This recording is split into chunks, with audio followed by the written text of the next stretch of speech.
आइए भक्तों, आज जानते हैं गुरुवार व्रत की कथा। तो एक बार बोलिए प्रेम से विष्णु भगवान की जय, माता लक्ष्मी की जय।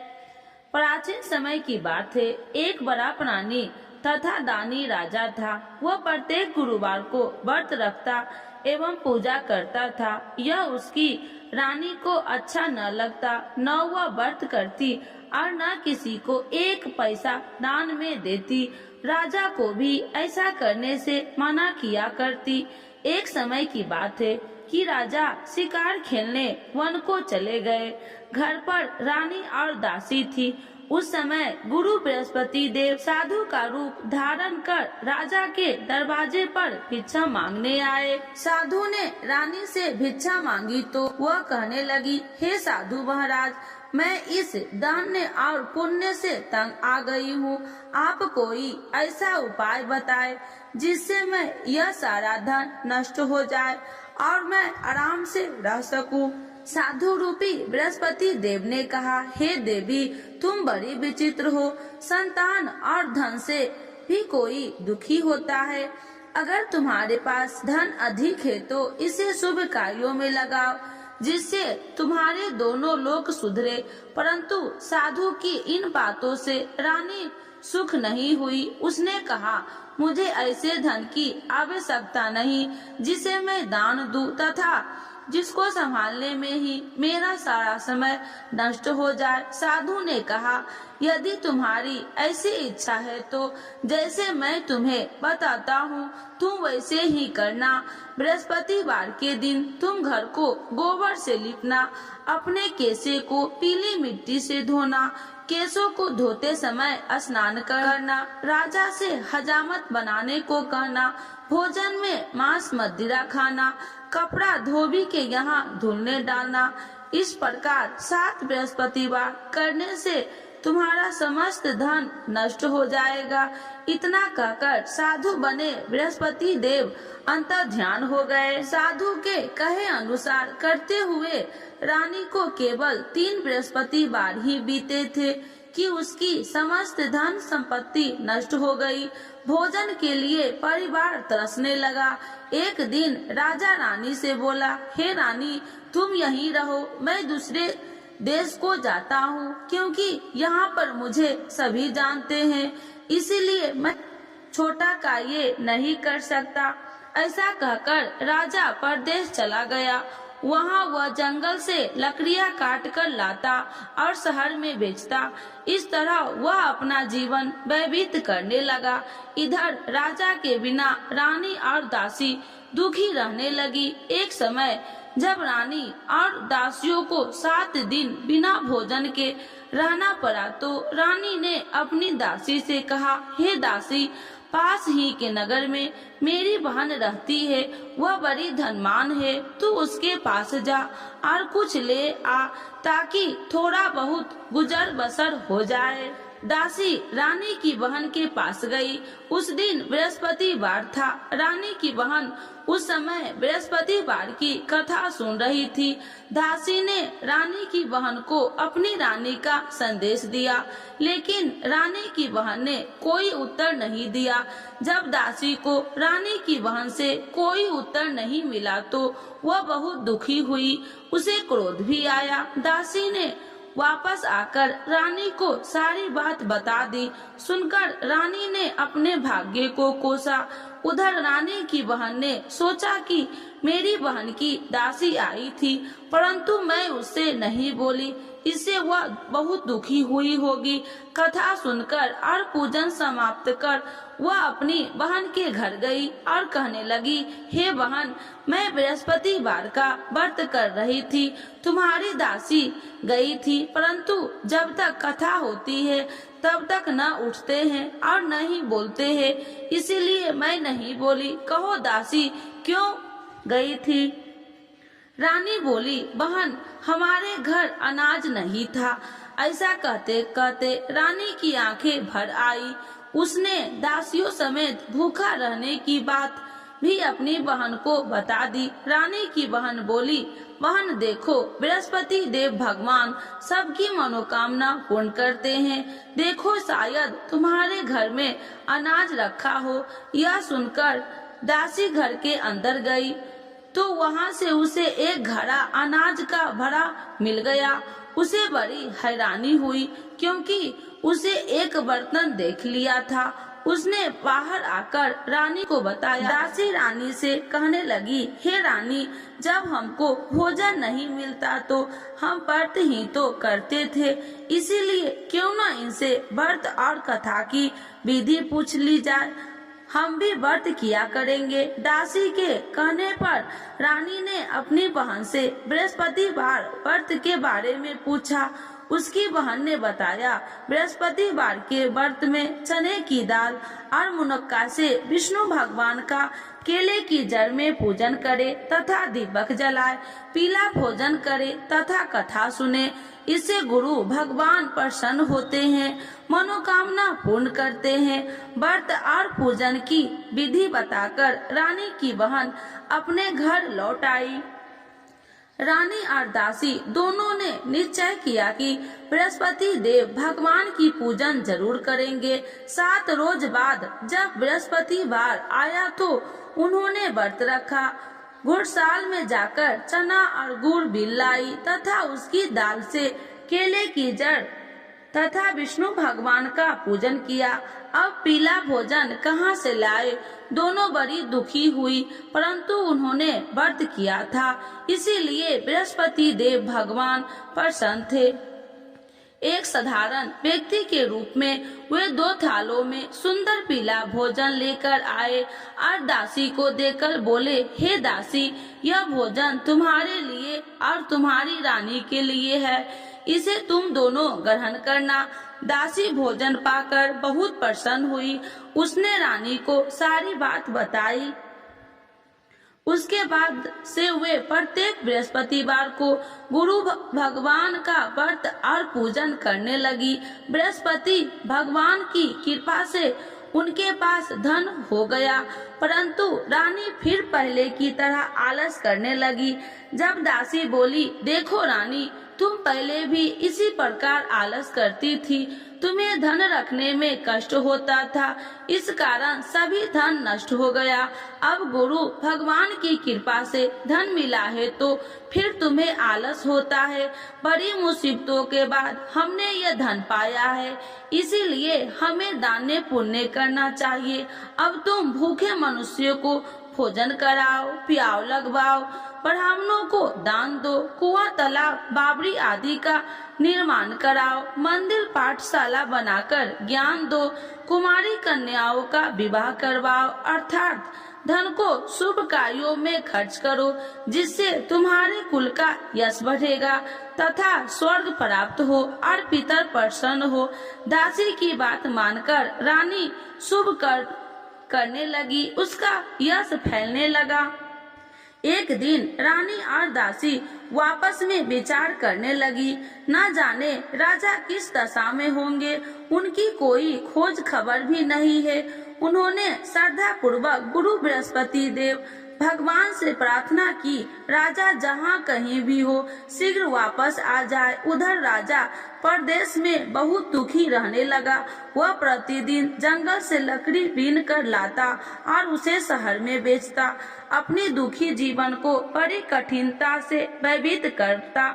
एक दिन दुखी हो अपनी पुरानी बातों को याद करके वह रोने लगा और उदास हो गया। उसी समय राजा के पास बृहस्पति देव साधु का वेश में आकर बोले, हे लकड़हारे, तुम इस सुनसान जंगल में किस चिंता में डूबे बैठे हो, मुझे बतलाओ। यह सुन राजा के नेत्रों से जल भर आया। साधु की वंदना कर राजा ने अपनी संपूर्ण कहानी सुना दी। महात्मा दयालु होते हैं। वे राजा से बोले, हे राजा, तुम्हारी पत्नी ने बृहस्पति देव के प्रति अपराध किया था, जिसके कारण तुम्हारी यह दशा हुई। अब तुम चिंता मत करो, भगवान तुम्हें पहले से अधिक धन देंगे। देखो, तुम्हारी पत्नी ने बृहस्पतिवार का व्रत प्रारंभ कर दिया है। अब तुम भी बृहस्पतिवार का व्रत करके चने की दाल व गुड़ जल में लोटे में डालकर केले का पूजन करो। फिर कथा कहो या सुनो, भगवान तुम्हारी सब मनोकामनाओं को पूर्ण करेंगे।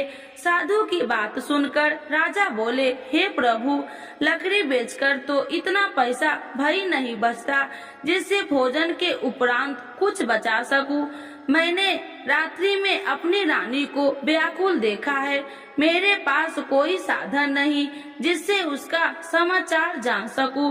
फिर मैं कौन सी कहानी कहूँ यह भी मुझको मालूम नहीं।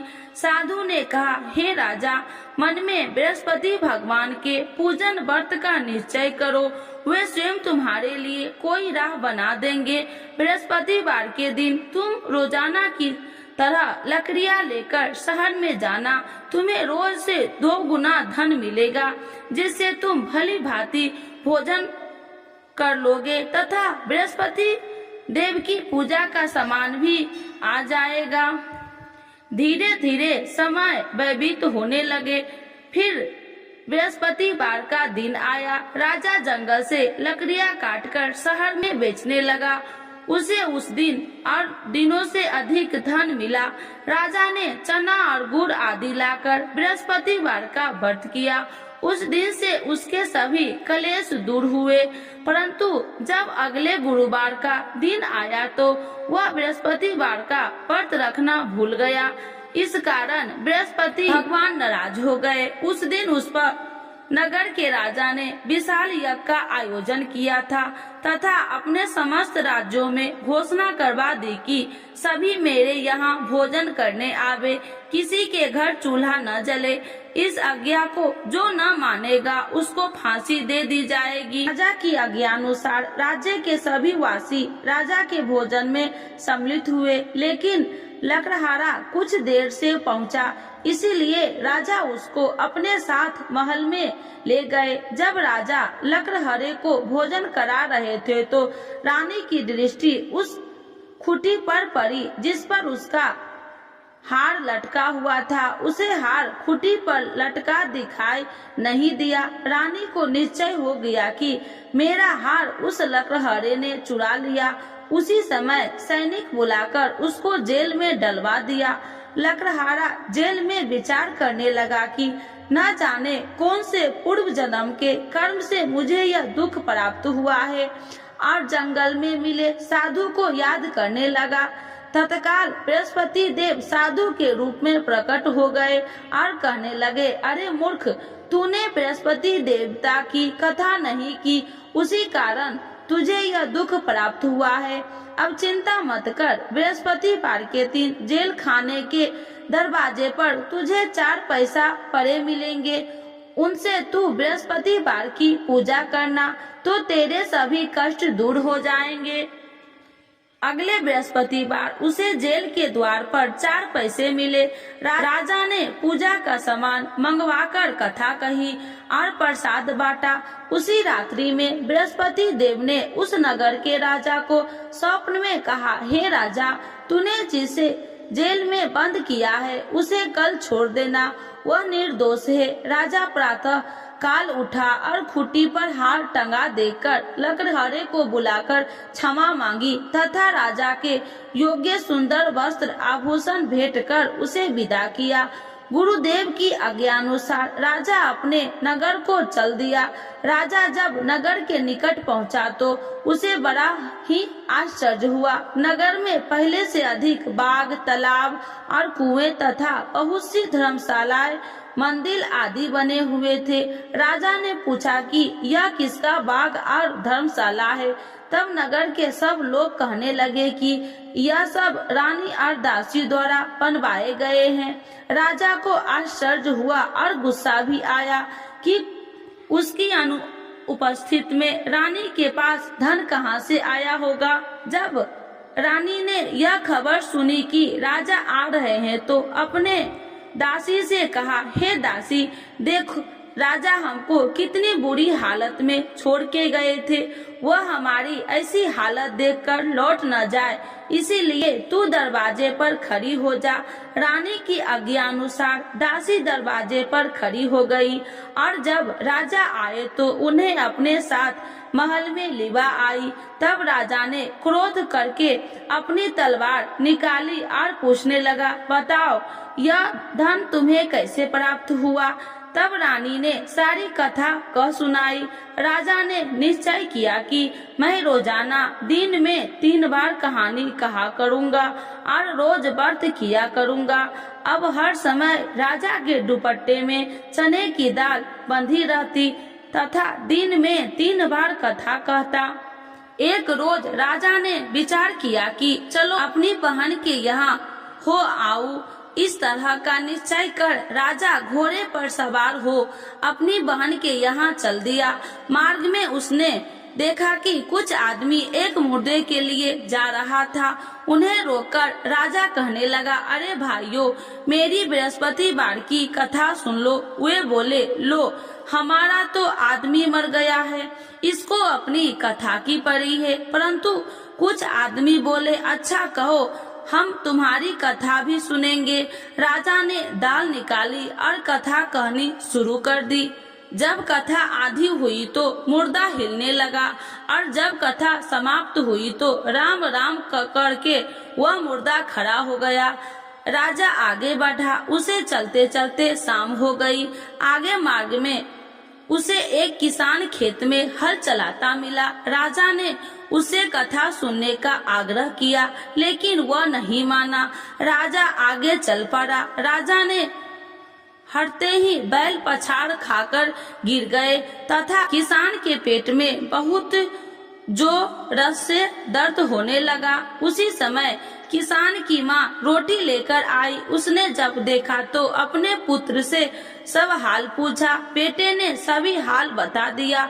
बुढ़िया दौड़ी दौड़ी उस घोड़सवार के पास पहुँची और उसने बोली, मैं तेरी कथा सुनूंगी, तू अपनी कथा मेरे खेत पर ही चलकर कहना। राजा ने लौटकर बुढ़िया की खेत पर जाकर कथा कही, जिसके सुनते ही बैल खड़े हो गए तथा किसान के पेट का दर्द भी बंद हो गया। राजा अपनी बहन के घर पहुंच गया। बहन ने भाई की खूब मेहमानबाजी की। दूसरे रोज प्रातः काल राजा जागा तो वह देखने लगा कि सब लोग भोजन कर रहे हैं। राजा ने अपनी बहन से जब पूछा, ऐसा कोई मनुष्य नहीं है जिसने भोजन नहीं किया हो जो मेरी बृहस्पतिवार की कथा सुन ले। बहन बोली, हे भैया, यह देश ऐसा ही है। यहाँ लोग पहले भोजन करते हैं, बाद में अन्य काम करते हैं। फिर वह एक कुम्हार के घर गई जिसका लड़का बीमार था। उसे मालूम हुआ कि उसने यहाँ 3 दिन से किसी ने भोजन नहीं किया है। रानी ने अपनी भाई की कथा सुनने के लिए कुम्हार से कहा। वह तैयार हो गया। राजा ने जाकर बृहस्पतिवार की कथा कही, जिसको सुनकर उसका लड़का ठीक हो गया। अब तो राजा को प्रशंसा होने लगी। एक दिन राजा ने अपनी बहन से कहा, हे बहन, मैं अब अपने घर जाऊंगा, तुम भी तैयार हो जाओ। राजा की बहन ने अपनी सास से अपने भाई के साथ जाने की आज्ञा मांगी। सास बोली, हाँ चली जा, मगर अपने लड़कों को मत ले जाना, क्योंकि तेरे भाई के कोई संतान नहीं है। बहन ने अपने भाई से कहा, हे भैया, मैं तो चलूंगी, मगर कोई बालक नहीं चलेगा। अपनी बहन को भी छोड़कर दुखी मन से राजा अपने नगर को लौट आया। राजा ने अपनी रानी से सारी कथा बताई और बिना भोजन किए वह सैया पर लेट गया। रानी बोली, हे प्रभु, बृहस्पति देव ने हमें सब कुछ दिया है, वे हमें संतान अवश्य देंगे। उसी रात बृहस्पति देव ने राजा को स्वप्न में कहा, हे राजा, उठ, सभी सोच त्याग दे, तेरी रानी गर्भवती है। राजा को यह जानकर बड़ी खुशी हुई। 9वें महीने रानी के गर्भ से एक सुंदर पुत्र पैदा हुआ। तब राजा बोले, हे रानी, स्त्री बिना भोजन के रह सकती है, परंतु बिना कहे नहीं रह सकती। जब मेरी बहन आए तो तुम उससे कुछ मत कहना। रानी ने हाँ कर दी। जब राजा की बहन ने यह शुभ समाचार सुना तो वह बहुत खुशी हुई तथा बधाई लेकर अपने भाई के यहाँ आई। रानी ने तब उसे आने का उहलाना दिया। जब भाई अपने साथ ला रहे थे तो तब टाल गई, उनके साथ न आई और आज अपने आप ही भागी भागी बिना बुलाए आ गई। तो राजा की बहन बोली, भाई मैं इस प्रकार न कहती तो तुम्हारे घर औलाद कैसे होती। बृहस्पति देव सभी मनोकामनाएं पूर्ण करते हैं। सद्भावना पूर्वक बृहस्पतिवार का व्रत करता है एवं कथा पढ़ता है अथवा सुनता है और दूसरों को भी सुनाता है, बृहस्पति देव उसकी सभी मनोकामनाएं पूर्ण करते हैं, उनकी सदैव रक्षा करते हैं। जो संसार में सद्भावना से गुरुदेव का पूजन एवं व्रत सच्चे हृदय से करते हैं, उनकी सभी मनोकामनाएं वैसे ही पूर्ण होती है जैसे सच्ची भावना से रानी और राजा ने बृहस्पति देव की कथा का गुणगान किया तो उनकी सभी इच्छाएं बृहस्पति देव जी ने पूर्ण किया। अनजाने में भी बृहस्पति देव की उपेक्षा न करे, ऐसा करने से सुख शांति नष्ट हो जाती है। इसीलिए सबको कथा सुनने के बाद प्रसाद लेकर जाना चाहिए। हृदय से उनका नमन करते हुए जयकारा बोलना चाहिए। तो एक बार बोलिए प्रेम से, बृहस्पति देव की जय, विष्णु भगवान की जय, लक्ष्मी माता की जय। आरती बृहस्पति देव की। ओम जय बृहस्पति देवा, स्वामी जय बृहस्पति देवा, छिनी छिनी भोग लगाऊं, छिनी छिनी भोग लगाऊं, कदली फल मेवा। ओम जय बृहस्पति देवा, तुम्ही पूरन परमात्मा, तुम्ही अंतर्यामी, स्वामी तुम्ही अंतर्यामी, जगत पिता जगदीश्वर, जगत पिता जगदीश्वर, तुम्ही सबके स्वामी। ओम जय बृहस्पति देवा, चरणामृति निज निर्मल, सभी पातक हरिता, स्वामी सभी पातक हरिता, सकल मनोरथ दायकी, सकल मनोरथ दायकी, कृपा करो भरिता।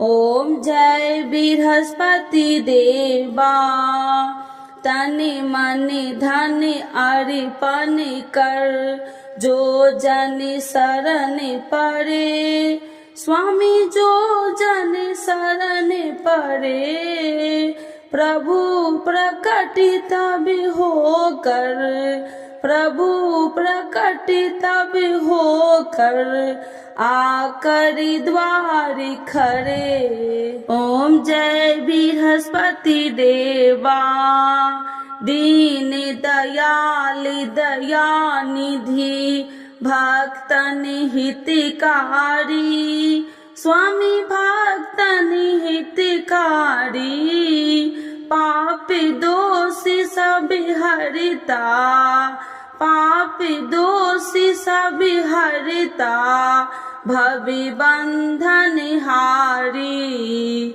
ओम जय बृहस्पति देवा, सकल मनोरथ दायक, सभी संशय तारो, स्वामी सभी संशय तारो, विषय विकार मिटाओ, विषय विकार मिटाओ, संतन सुखकारी। ओम जय बृहस्पति देवा, जो कोई आरती तेरी प्रेम सहित गावे, स्वामी प्रेम सहित गावे। ज्येष्ठ आनंद आनंद सो, ज्येष्ठ आनंद बंद सो, सो निश्चय पावे। ओम जय बृहस्पति देवा, स्वामी जय बृहस्पति देवा। बृहस्पति भगवान की जय, विष्णु भगवान की जय।